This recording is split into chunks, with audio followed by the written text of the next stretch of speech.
Everybody, it's Tom Foster on the World of Marketing, and I am here today with one of my very good, dear, and old friends, also a client, Van Yes. Smith.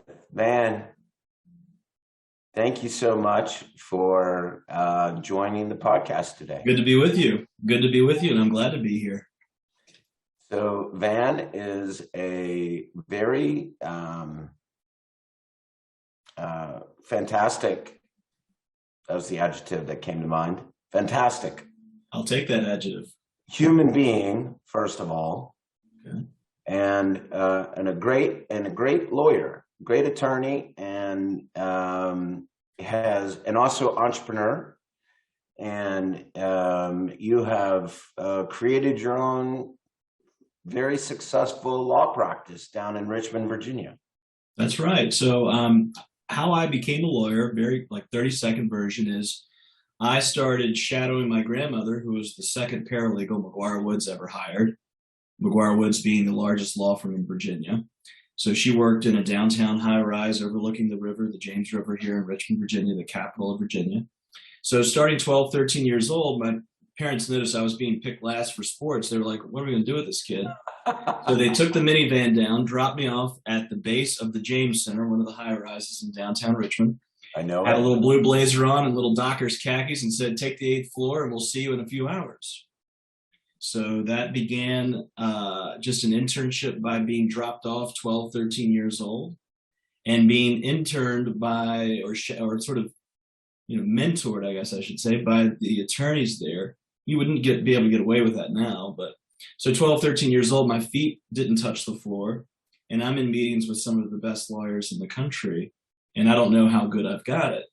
But it was a little funny. I mean, here I'm 12, 13 years old, banging around a big high rise in a big law firm. And so I always that planted a seed early. I really think I could be a lawyer. So then I started started that journey, went to law school, and I always thought, well, I'm going to work at a big law firm, and I'm going to make partner, and my parents and family were very proud, and I'll just check these boxes and march down the merry lane. And in October of 2008, I came back from my honeymoon, and I got a buzz on my phone, working for the third largest law firm across the street from where my grandmother worked for 45 years. Large law firm. I got a buzz, Van, we need to see you on the 16th floor. Go into the top floor of the law firm, unlike maybe how the movies portray, it's never a good thing as a young associate. So up to the 16th floor I went, and it's the fall of '08. I went on my honeymoon in one world, and I came back, and the market had crashed. The firm had lost 25% of its institutional clients. People are jumping out of windows and Wall Street because the market has crashed. Right. If you remember back to those days, Yeah.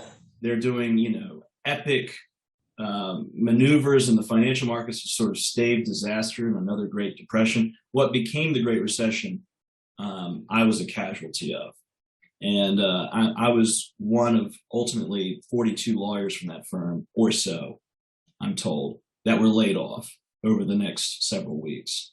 And so I was one of those people you saw, and maybe for some of the younger attorneys, they don't remember this, maybe they've just seen the pictures, in a cardboard box walking out of a high-rise building with a train of people. Wow. And so I lived that. And so I brought the cardboard box home, and, you're sort of young and naive, and you think, oh, I'll just bounce back. And what I realized was we were in the middle of something that was like once a century. And so I would apply to other jobs, not get hired, and get down to 2 or 3. And they said, well, they've got this guy 5 to 7 years experience. We're still in the belly of the recession. So I went and worked at University of Virginia for 3 years part-time. And while I was working there, the first 6 months I got full-time, and I met a billionaire, John Kluge, who gave $40 million and 5,000-acre horse estate to the University of Virginia to create a Center for Interdisciplinary Studies. Here's the point. I was paired with him through the UVA Foundation to create his vision at University of Virginia. And through my experience in Iraq before law school and interacting with the entrepreneur John Kluge, but also the other entrepreneurs I came in contact with during those 3 years, it sort of created this double helix of thought where for the first time in my life, I was thinking, well, maybe I'm not just a lawyer. Maybe I'm an entrepreneur. Yeah. John did it. Why couldn't I? And here's a guy who's 96 years old at the end of his life, who had at one point run over 100 companies at the same time, who in 1990 was the world's richest man, $10 billion by Forbes. And I'm in the presence of that guy for 3 years. Wow. So I think I don't believe I would have been a lawyer without my grandmother's influence. I don't believe I would have started my own firm had I not been by necessity laid off. But it has been such a blessing because I think through Iraq, which I did between undergrad and law school, and interacting with those entrepreneurs by way of being laid off and then just by happenstance interacting with them in such a profound way, it created this place where I could actually have time to go, well, maybe I'm not just going to be a partner in a big law firm. Maybe I'm going to do this other thing. And so I really put pen to paper and began thinking on that, dwelling on that. And when was this, man? So this was 2008 through 2011. So that was a 3-year journey where I'm at University of Virginia and working in a higher ed administrative environment, but thinking and in my off hours meeting with lawyers that had their own firm. Somehow that got planted. And so I said, you know what? I'm done asking permission. I'm done trying to move up a corporate ladder that's very much based on the politics and the people, and they decide whether or not you advance. I'm ready to push and do this on my own and create my own ladder. And that was a big monumental shift in my mind, to stop seeking the approval of others, to stop seeking the permission from others, and just do it. And I remember I looked at Katie in January of 2012 when I started Smith Strong, now over 10 years ago. We're in April 2022 now, so just over 10 years. I remember looking at her and I said, burn the ships. And she goes, what do you mean? I said, I'm starting my law firm tomorrow. I don't care where it is. You get to decide where, but I'm starting my own law firm tomorrow, burn the ships, and I'm never going to give up. That is so great. And I said, I'm going to the Apple store. I'm going to buy an iPhone and a laptop, and I'm going to start this firm tonight. You're going to tell me where the location's going to be. So you get on the internet and figure that out, and I'll be back from the Apple store, and we'll figure this out. And so we were living there, and she said, well, you know, you're from Richmond, and that's where you used to practice. And so that makes a lot of sense. You have family there, you have connections there. It's a nice metropolitan city. I like the. Where were you at the time? Well, we were in Charlottesville by way of Reston. So because you were at UVA. So that was a backstory there, yes. Right. So, okay. There's some twists and turns there. I want to kind of speed up to the present because I know your listeners. No, this is great. But I think origin. I think origin. A lot of. I didn't know a lot of this. So origin, I think, is very important because we can forget what motivates people to start. And I'm sharing the story with you just to kind of motivate. Maybe some of them are wondering, like, well, how would I even start my firm? What would that look like? How did he do it? So I share that story just to share with you that. Because of what you kind of went through, you know, being fired or let go back in 2008. But I wanted, and I want to touch on all of it. But I want to talk, like, what were you doing in Iraq? Talk about that real quick. Tell me about that. Yeah. So, okay. Well, that sort of harkens back to an earlier origin story. So I'm the oldest of 5 children. My mother got her early high school certificate, so basically stopped going to high school in the 10th grade. My father dropped out of college. My mother was a church secretary, and my father, growing up, worked in a factory. 1 week days, 1 week nights. They had 5 children. I'm the oldest of 5 children. I grew up in a 1,700 square foot tri-level on the south side of Richmond, near factories along the south side of Richmond. So smokestacks, and a father that had blue collar with safety shield goggles and a in an igloo cooler for lunch, put that on the counter, and sit down and have lunch or dinner.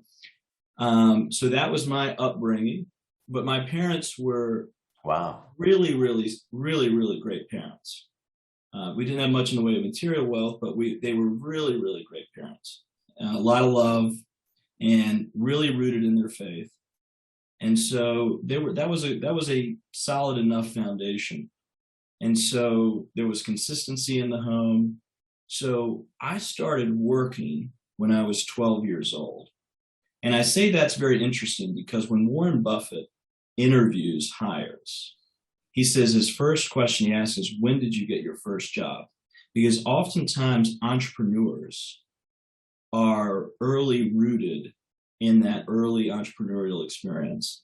Like Warren Buffett tells the experience of, I had my little coin change dispenser and I bought 3 stocks in 1946. And that set me on this journey. For me, I started with my own lawn care business and I made my own little flyers and I had my own little hats and it said the cutting edge on it. That was the name of my, and I wrote it with a black marker, my little logo on a white shirt and a white hat. I mean, there was a little bit of that entrepreneurship planted early. By the end of high school, I was cutting everyone's lawn in the neighborhood practically. And so I went to college, worked full-time during college, a little unusual, at WoM. So I'm working 40 hours a week, going to college full-time. And I'm working for the university at WoM in public affairs. When I graduated from undergrad at WoM, there was a hiring freeze on the college because of a political fight with the governor, with the public university. So they said, well, you're the guy who's been working there for 40 hours a week. Would you mind when you graduate, just continue working because we can't hire anybody? So I said, sure. So I thought, okay, I'm going to work there for 2 more years and then go to law school. So I just kept working the 40-hour-a-week job for WoM that I'd worked while in undergrad, thinking I'll do it 2 years, go to law school. In October of 2003, 1 year into that stint, I'm on a lunch break and I'm in a suit and I meet a guy who's in a suit and he's 6'6", big, broad-shouldered guy. And I walk up to him and he orders a sandwich and I order the same sandwich right behind him and we're waiting for the sandwich. And they must have had to go find deli meat back at the grocery store because it took a half hour for the sandwich to make. So I just strike up a conversation with him. And I said, what brings you to town? He goes, well, I'm here to see my son because tomorrow I'm going to Iraq. And I said, well, that's interesting. We had just invaded in March, April 2003. So it's still new and fresh. And I said, well, what are you going to do there? He said, I'm going to be in charge of internal security for the whole country. He was replacing Bernie Kerik, who was chief of police during 9/11 in New York, as head of internal security for the whole country under Ambassador Bremer, who was the head of the occupation of Iraq from 03 to 04. So he's number 2 under Bremer. And so we keep talking. I get my sandwich. He gets his sandwich. His wife is outside and they're going to have lunch there on the outside of Merchant Square in Colonial Williamsburg, very idyllic scene. And I walk away and I wave to him.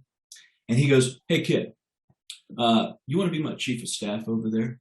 I could use a kid like you over there. Wow. Wow. And I'm 22 years old with a little ham sandwich in a bag and first job out of college.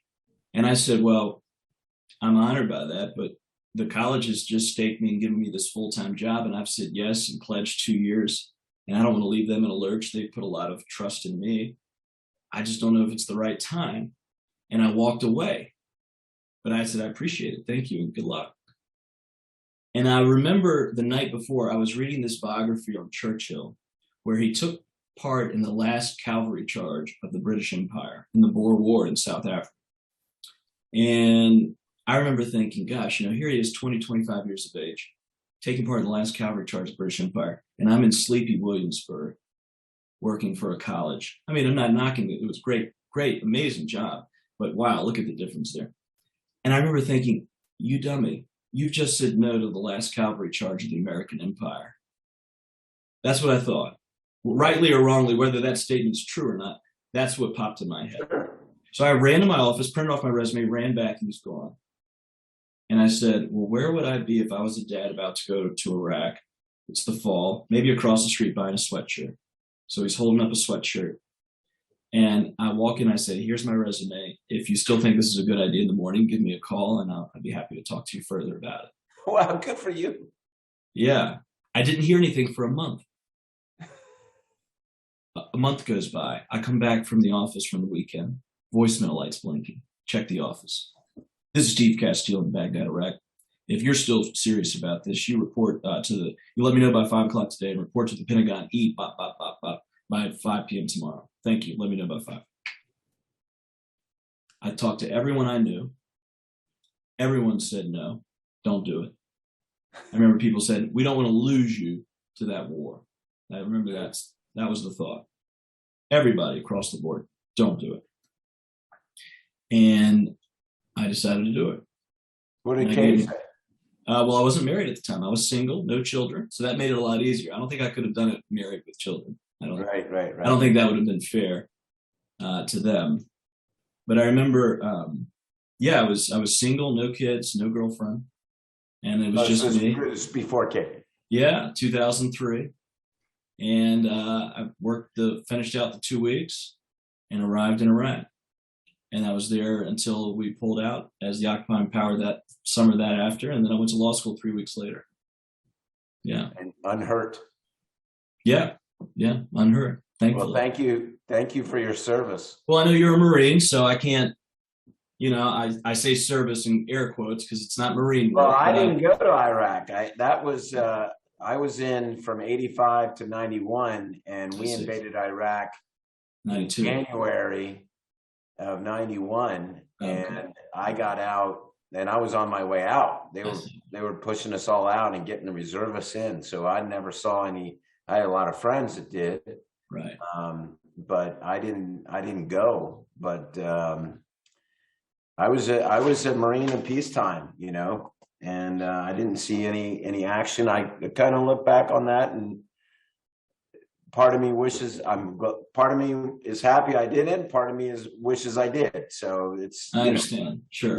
Yeah, for sure. But yeah, that's great. But the reason I belabor the point is I think early entrepreneurship created the lawyer that would create their own firm.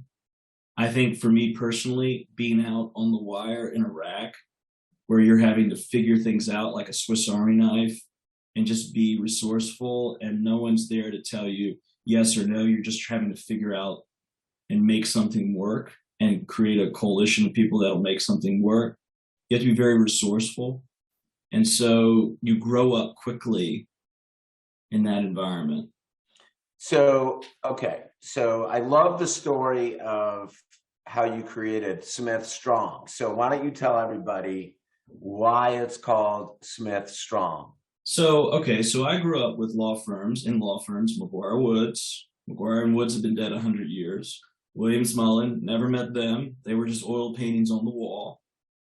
So in my head, I started the firm, but I didn't want people to come work for the law office of Van Smith. Right. I wanted it to be something bigger than me, that they were working for an organization. Right. That I was just a part of this organization that was bigger than me.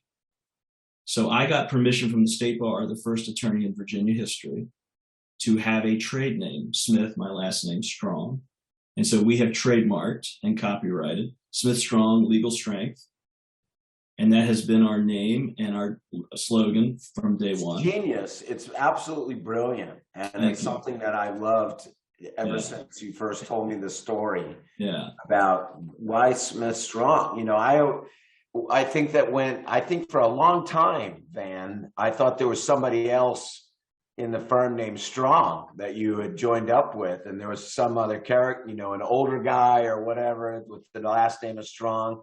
But when you told me what you did, it's just brilliant. And for the people listening, I mean, it's such an entrepreneur. It's such a lawyerpreneur.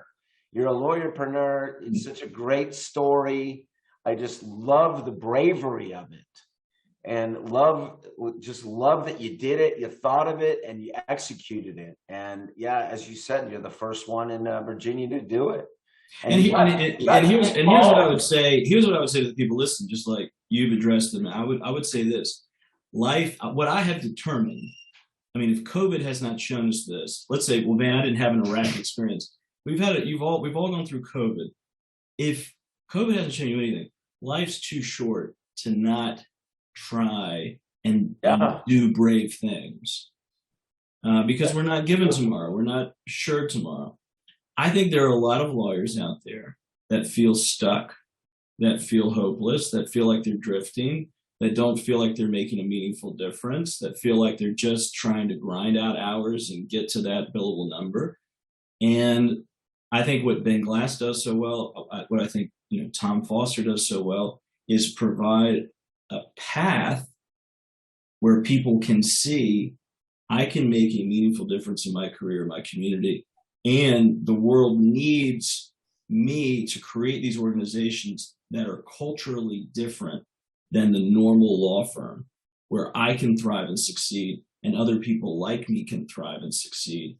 And the community has responded. So in our 10th anniversary, we were just voted after 280,000 votes in the Richmond area, best attorney in the Richmond area in November 2021. It was, for me, it wasn't about the award. It was more about 10 years in, what we're doing has made a difference. It is working. It isn't just like I'm clawing at survival. We're thriving.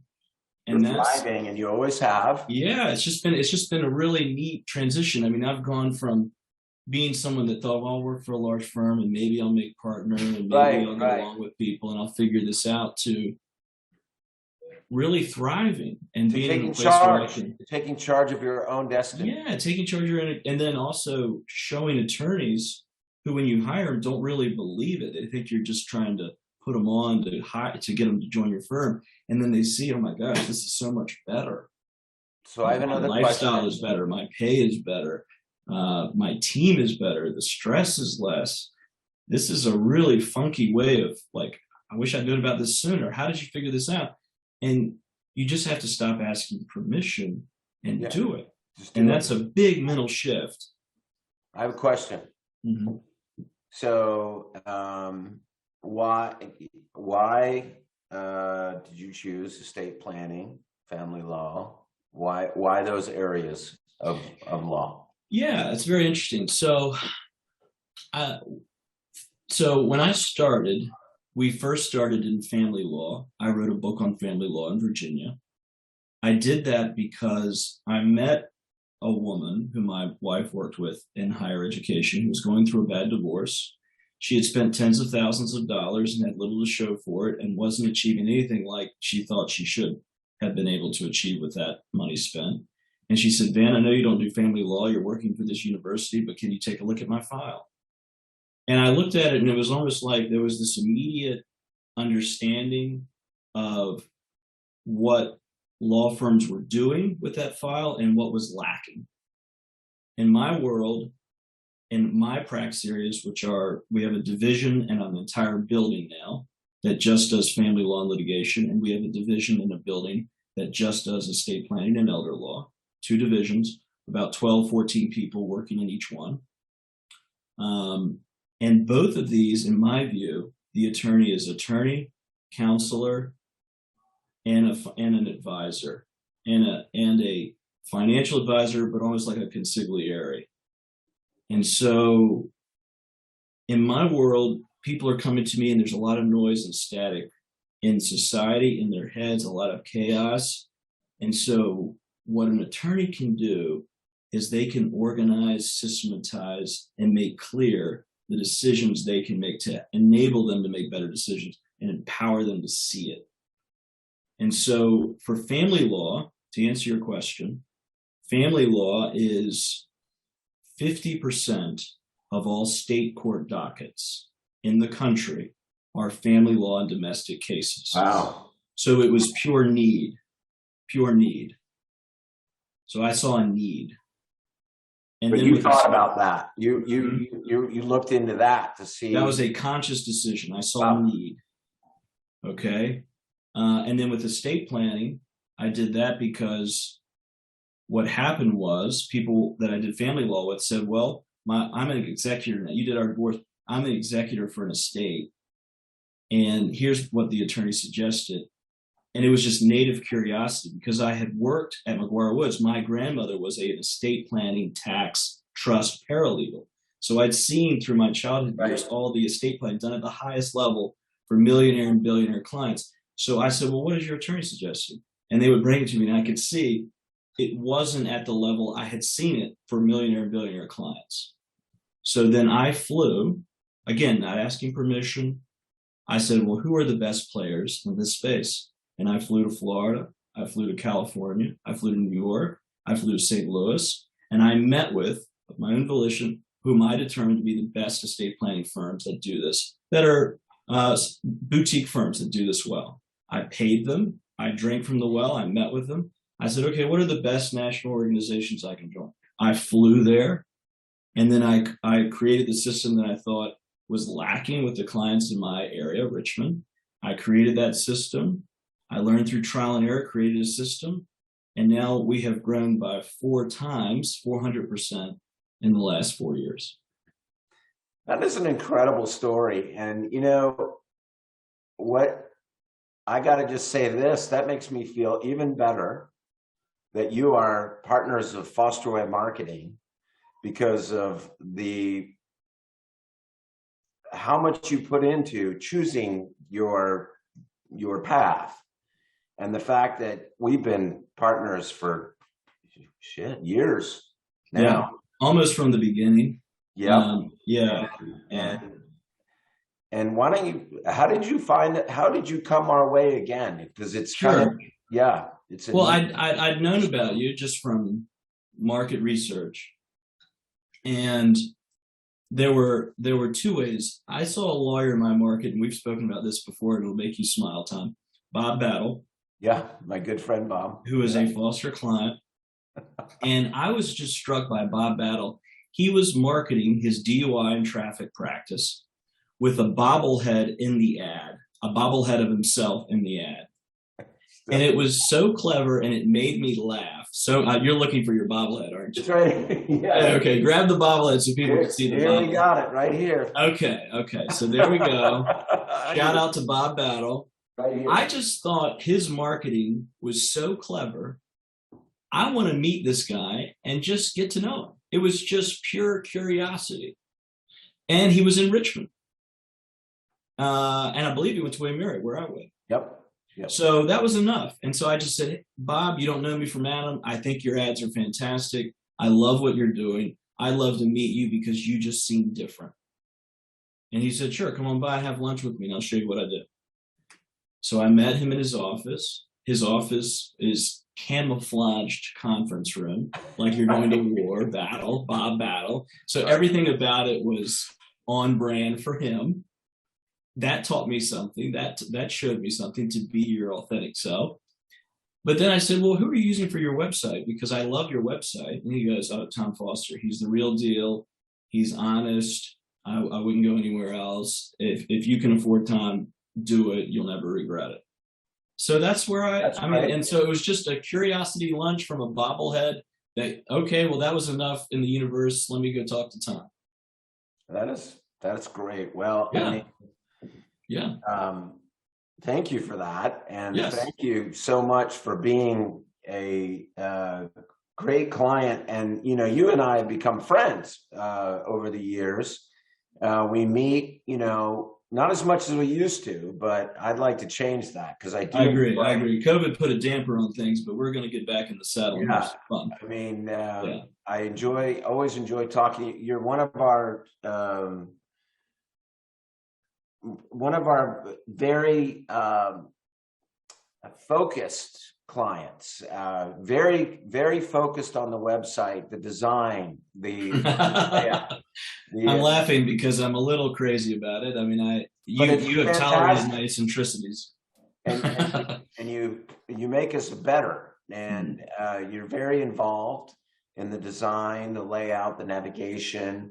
You have a certain thing that you're looking for, but you're just great to work with, and the team loves working with you on creating your vision. I mean, that's what it really is you saw Bob's website, and Bob's a great website, and he's done fantastic over the years with one-man band, that his website just gets him all the clients and cases he needs, and has exploded his business, and he's very happy. And you know, you've done the same with your website and your business itself. And I'm so proud to have you as a friend, most importantly, a client, a partner. And you know, you make us better. You know, we make sure that you're found, and we make sure that when people type in, you know, estate planning or family law enrichment or whatever, that you're found, and whatever questions they ask, long tail search, that you're found. I think that your idea of the child custody calculator, that's The child support calculator. So Yes. child support calculator was your idea, and it's like your #1 page, and people go on there and you get business from that. And That's I right. think, but that was your idea, and that's just a fantastic idea. And you've got, it's just great to work with a entrepreneur that has wonderful ideas and is patient to work with us, so we can make all these wonderful things happen. So you continue to grow, and we just appreciate you, Van. Well, let me also tell you another thing that kind of helped push me to you, which I think might be useful to hear from. It also might be an educational point for their own practice.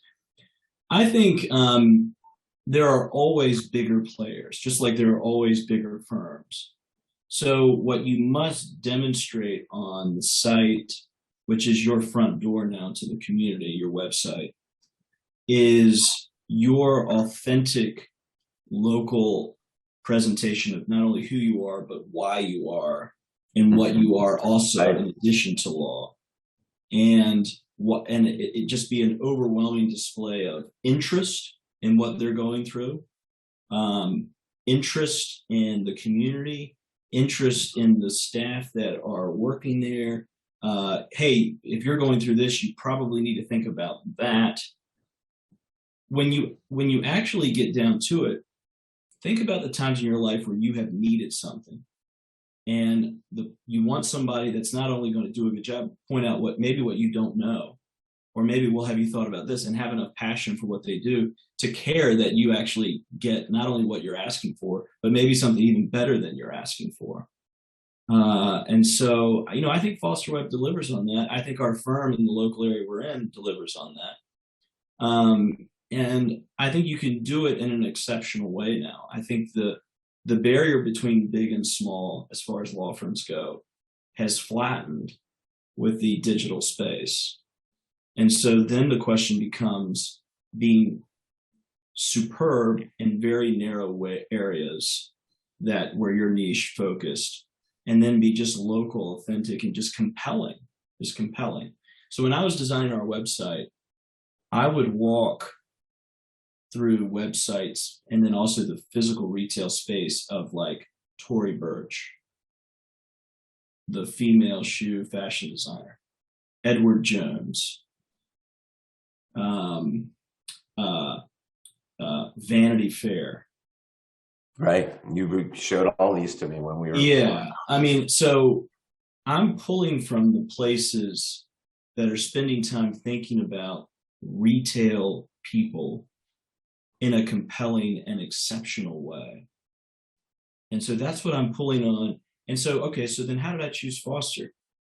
Well, I liked that you were national, but also local, based in the DC metro area. I liked that you had military service. I appreciated that service record. I found that to be something reliable and trustworthy. I liked how you were always distinguishing yourself from other competitors by honesty rather than results, pure results, honesty versus results, and distinguishing yourself from, even if it works out in the short term, I'm not going to push a strategy that will harm you, in my opinion, in the long term. I really liked that authentic, reliable, honest approach, because the dishonest way will work. Sometimes that gets us in trouble. Right. The dishonest thing will work. And so you just have to be with someone that's wired that way from the beginning, Because what I found was there were a lot of fly-by-night places, many of which I've been with you long enough to see come and go. Right. And I think what you push your clients to build, which I have benefited from, and by extension, is the authentic, honest way which you want to build your clients' businesses and build your own business extends to the client's business and the website that you're building. And I think that pushes me to be more compelling and interesting rather than just seeking the first result through any long tails list of clicks and backlinks. It's about longevity. Yes. It's about longevity, Yes.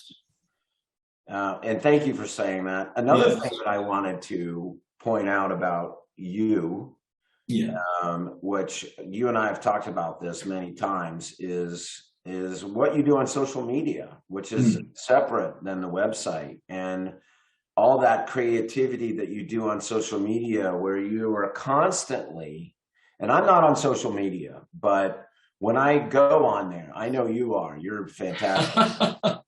But I mean, what you go on, I have my, when I say I'm not on social media, we are as a company. Sure. Does that, but personally, I got off Facebook a while ago. I get on there every now and then, but anyway.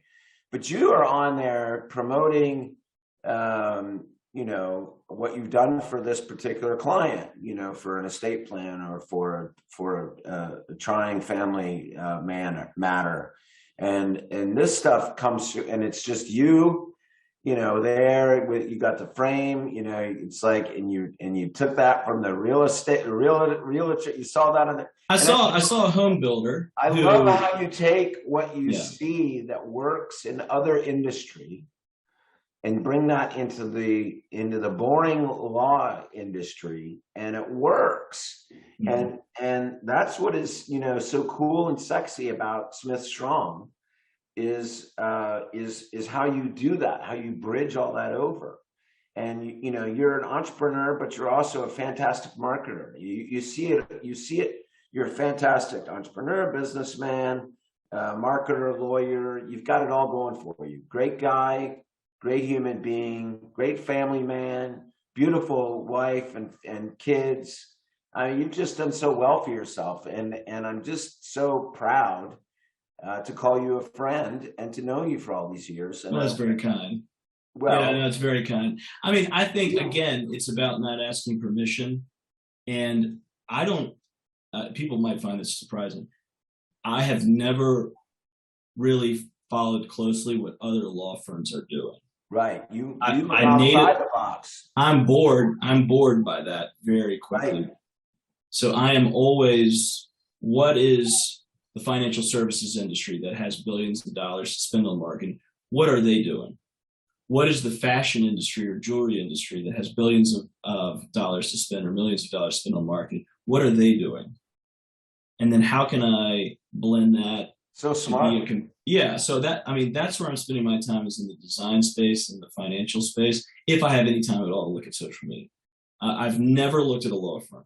And what most law firms do does not make sense to me, because I think following other law firms. Yeah. Well, here's what I would say. They're being safe.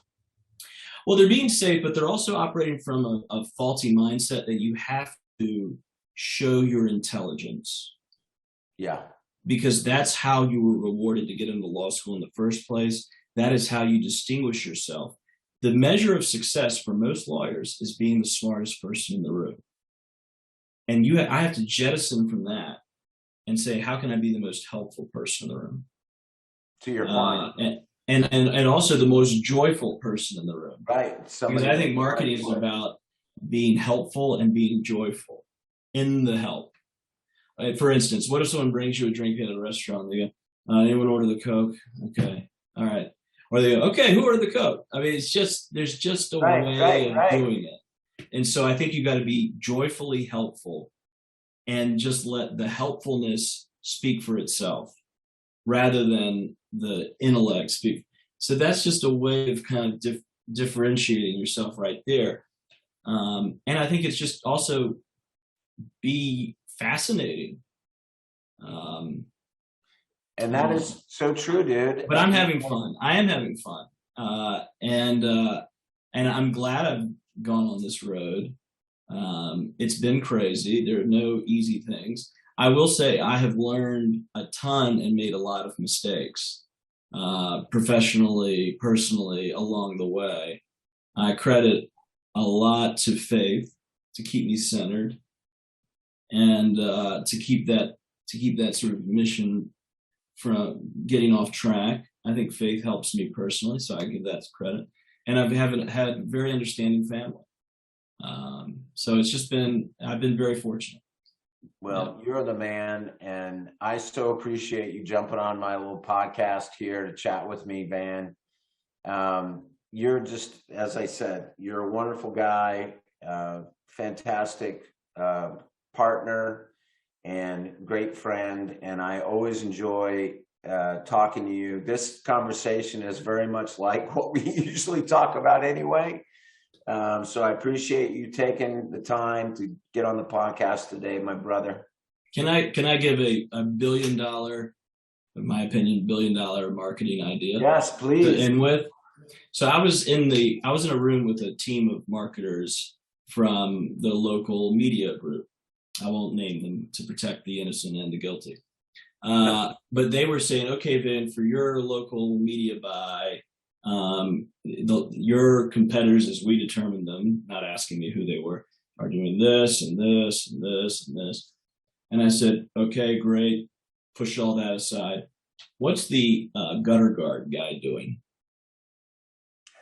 What's the guy that's selling the gutter guard that's in my classified section, that's in my insert in the newspaper, which is in the ad in the Metro, who's got the commercial on the news at night, who's got the Valpak mailer, who has the quick radio ad? What's that marketing? Bring me that. I'm going to do what the gutter guard guy is doing. Smart.